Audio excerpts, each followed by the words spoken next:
Hello everyone, welcome back to the channel. It's your boy Duck, and we're about to react to 6 most disturbing forest encounters caught on camera. Yes, another one of these. You guys like these, so I like to do them.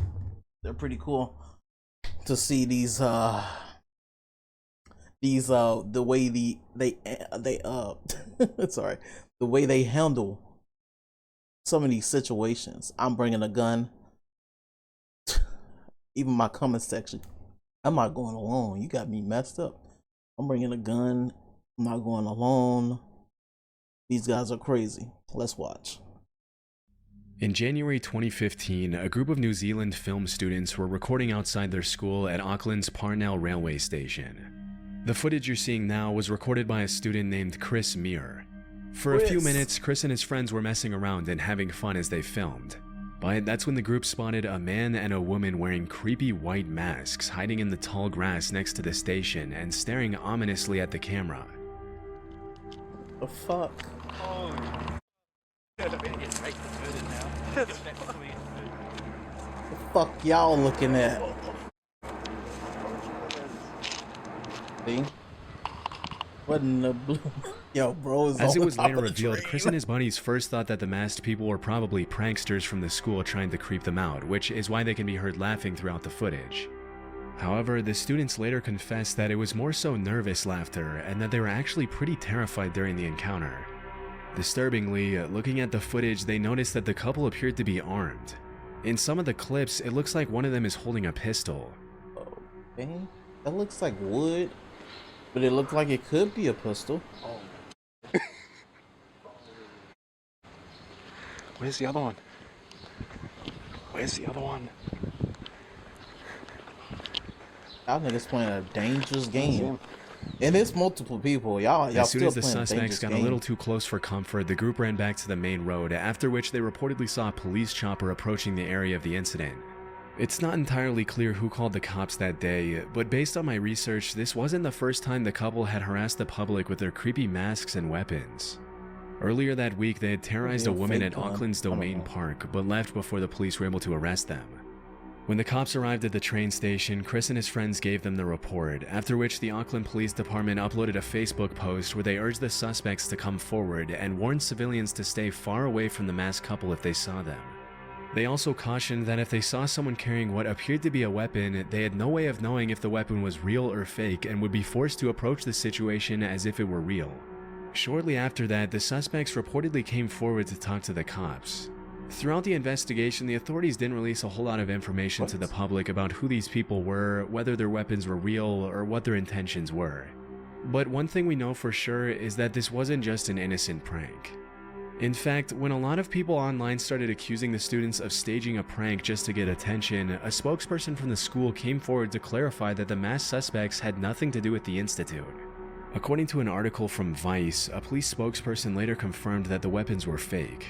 But I wasn't able to find any official confirmation of this, and to this day, not a lot of people know who the suspects were or why they were terrorizing the public for no reason. Whatever the case, it's a good thing Chris and his friends were able to get away before things took a turn for the worse. They got a lot worse. Even though it's a fake gun, they could have. Near the base of Mount Fuji in Japan lies a forest that's known among the locals as the Sea of Trees. Interestingly, the entire forest grew out of a 30 square kilometer patch of hardened lava that was laid down by the last major eruption of Mount Fuji. A little more disturbingly though, over the years the Sea of Trees has become known as a place where people go to take their own lives. And if you venture far enough into the forest, it's not uncommon at all to find a body. Near the entrance of the forest, a sign written in Japanese reads, "Quietly think once more about your parents, siblings, and children. Please don't suffer alone, and first reach out." In July 2017, urban explorer and YouTuber Burbex ventured into the forest to see what he'd find, walking his viewers through his entire journey into the Sea of Trees. But even though the video starts out tame enough, just a few minutes into his exploration, the uploader comes across an abandoned bike, and that's when things get a little disturbing. I'm only a few meters away from the road right now, but I've already found an abandoned bike. It's actually a pretty nice bike. Let's take a look at it.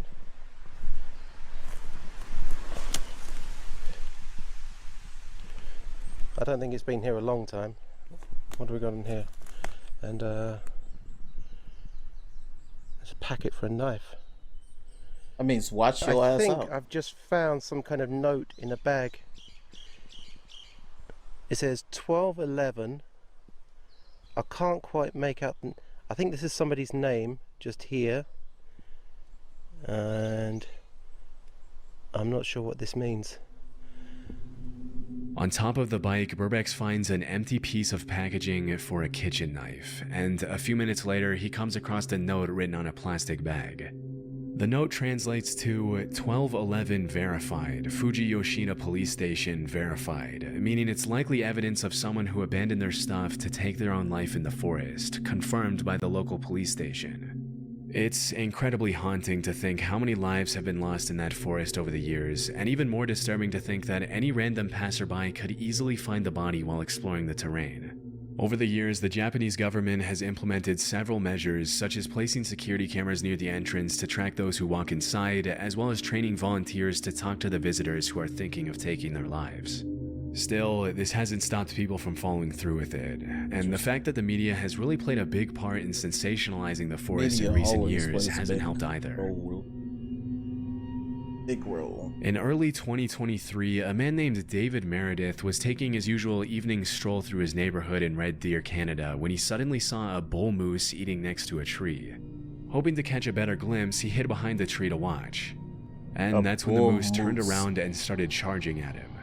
To understand how incredibly dangerous this is, keep in mind that an adult male moose can run faster than 35 miles per hour, which is almost twice as fast as the max speed for the average human male. Even though moose aren't generally aggressive, they can easily trample and kill a human if they feel threatened, which is probably what happened here. Fearing for his life, David hoisted himself up the tree next to him to avoid getting stabbed by the moose's antlers. He just ran me up a tree. Shit. Fuck you doing, Moose? Ain't talking about Adam Savani either. What you doing, bro? He like, bro, what you doing up in this forest? As soon as he was out of the moose's reach, he started recording. For about 30 seconds, the moose just stares at David, and you can hear the uploader's nervous breathing as he waits for the moose to leave.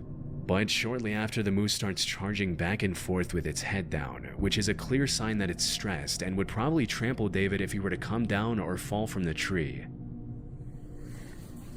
David, you better stay your ass up there.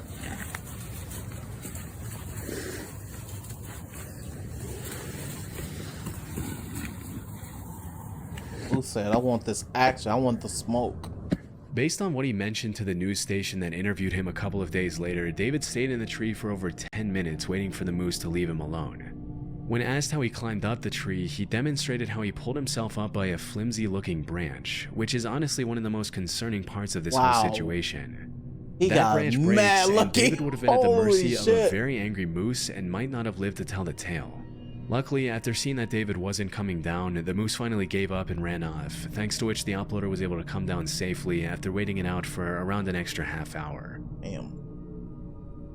Who said fuck that? In I February want the smoke. 2018, a man named Greg Harris uploaded a GoPro video of himself riding his ATV on an unnamed trail. For the first few seconds, the footage shows pretty much exactly what you'd expect from this kind of upload. But in the blink of an eye, something extremely disturbing interrupts Greg's ATV ride.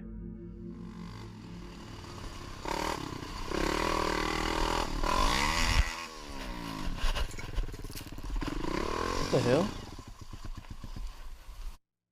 Was that a rope or something?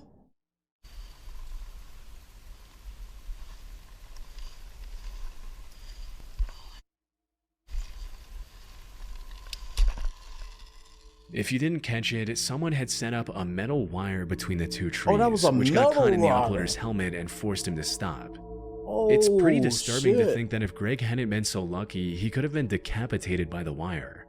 Fortunately, as mentioned in the video description, his speed, along with the wire hitting his helmet instead of his neck, caused it to break as he passed through it. It might seem shocking that anyone would even think of doing something as incredibly evil as setting up a lethal booby trap in the middle of an ATV trail, but sadly, it's actually pretty common in the dirt bike and ATV community. Sometimes these wires are set up by people trying to keep bikers off their property. Others are set up by psychos who get irritated by the noise and decide to use violence to fix the issue. And the rest are set up by people who are just messed up in the head and want to bring harm to others for no reason. In this case, it's impossible to tell who is responsible for setting up the trap. This is just one of those videos where if the wire was set up just slightly lower, the accident could have easily been fatal. Luckily, he was able to walk away with minimal injuries, and he used his video as a way to warn others to watch out for these kinds of traps, especially when riding through trees. I was close. Back in the summer of 2014, a man named Chris was biking in the mountains near Fernie, British Columbia, when he suddenly noticed what appeared to be an animal approaching him in the tall grass. Immediately, he realized it was a mountain lion, and that's when he started recording. Holy You can see shit. it. You see a mountain lion and you still just sitting there, bruh? He's crouching in the grass. Bruh, it's time to back up. Yo, you could see the He's fucking actually coming shadow. towards me. At first, it's kind of hard to see where exactly the animal is, but as Chris walks towards the trail, you can see it emerging from the grass coming closer. That shit look crazy. You literally can't see it until you look. You look at the patch of the grass like that. That shit Even look though crazy. mountain lion sightings are rare, they have been known to attack people in certain situations. And let's just say, if you see one stalking you in the tall grass, slowly approaching as it stares you down, you can be pretty certain that you're in danger. About 2 minutes into the footage, the lion starts walking a little faster, and Chris does the one thing you never do with a mountain This nigga lion by ran, turning didn't his he? back and starting to run. Oh, this nigga here. Oh, well, you supposed to back up slowly. Oh, hell no.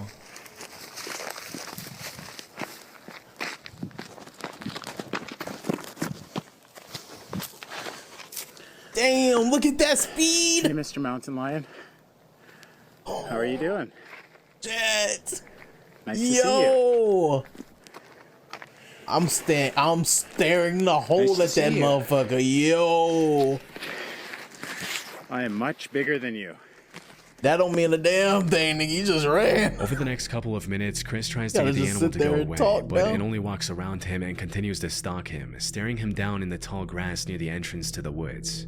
A couple of minutes later, the uploader manages to take a few steps toward the main trail back to his car, but he doesn't get too far before the mountain lion cuts him off again. Bruh. Stay back.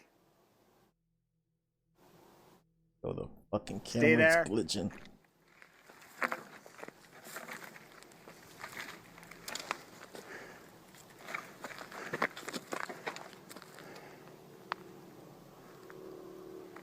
I'm not afraid of you.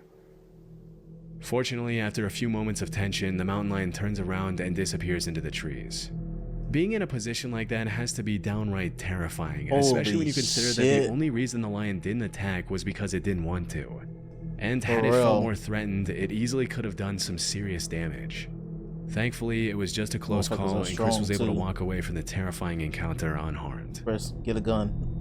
Yo, Chris, get a gun, In March bitch. 2019, Be a like Chris 5-year-old girl Redfield, from bro. Fairlawn, New Jersey was playing with her friends near a creek in a wooded area behind their home right off Route 208. This was an area the family knew very well, as they'd been living there for 13 years, and the girl's father, Dave Kuroda, and his wife felt completely safe letting their kid play in the woods behind their house. But at some point during that particular afternoon, the girl came across a pile of clothing in the woods, after which she immediately ran back to tell her dad Damn. what she had found. lot Strangely, the of clothes clothes. appeared to have been cut off a person's body, and there were suspicious red stains all over the tattered, shredded outfit. After confirming the bundle consisted only of women's clothing, Dave called the Bergen County Sheriff's Office and reported the incident, feeling like it was just too out of the ordinary for a random pile of cut-up clothes to appear near the entrance of the woods so close to his home. Even though this was the first time their daughter saw the clothes, it appeared they had been in the woods for several months, which explains some of the excessive wear and tear, but not the suspicious cuts and stains all over the outfit. Immediately, Fairlawn police started asking the public if they could identify the clothes, hoping that it was just a prank rather than something more sinister. Unfortunately, nobody came forward, and until the clothes can be linked to some sort of crime or to a victim, they can't be accepted for testing by the police department. To this day, the cops from the Fairlawn Police Department haven't been able to match the clothing to anyone in particular. And at this point, all we can do is hope that whoever those clothes belonged to did not come to the harrowing fate that the dark reddish stains imply. Was there reddish stains in her underwear? That was where it was, right? I mean, it sounds like a period to me. That's what it sounds like to me. Sounds like maybe they got a period, and you know, I don't know. I don't know. That's crazy. Well, these encounters was interesting. The mountain lion one, I think we've seen that one before, or maybe we've seen so many mountain lions ones that one looks super familiar. But yeah, chilling scares. Thank you for the video. Yeah. Oh man, I hope you guys enjoyed the video, and I found it I found it informative. Hope you guys found it informative too. Don't ever turn your back on the mountain lion, and always keep a gun with you if you're gonna go to the forest or the woods, any fucking where, to be honest. Niggas are crazy and animals are insane. Hope you guys enjoyed. I'm out. Peace.